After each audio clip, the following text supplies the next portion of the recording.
Players in the rice value chain in the country have called for favorable financing arrangements and commitments from the government to boost capacity and volumes produced yearly. This support, according to them, will reduce heavy reliance on imports of rice and demand pressures on the US dollar. There's more on the following report.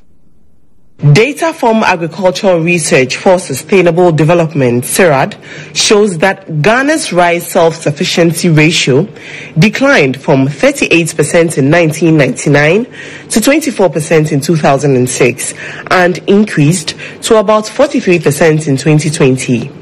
This data gives reasons for the billions of Ghana cedis spent annually to import rice into the country to complement what is produced locally. Speaking on the sidelines of the maiden National Rice Fair at Walewale in the Northeast region, the project manager for Ghana Rice Project, Ebow, urged the central bank to give the agricultural sector a cheaper financing agreement to help players in the sector improve yield.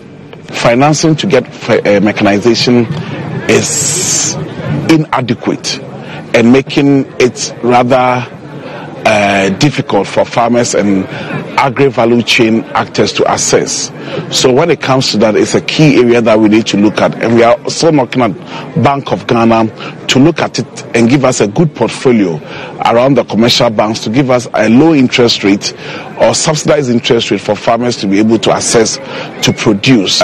If we are getting a year-round interest rate of about 4 to 5% interest rate from commercial bank with good guarantees and good off-taker agreements, farmers will be able to access them with good quality fertilizers with subsidies. It will help us to improve our agri sector. Chairman of the Competitive Africa Rice Platform, Yao Edupoko, who also spoke at the event, said self-sufficiency in rice can only be achieved if the right structures are put in place. What is the volume that Ghana needs per annum?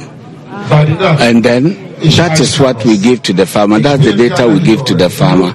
And then those who are doing 1 acre may do 10 acres or 2 acres. And that will translate into the volume that we need as a country. One that is taken care of.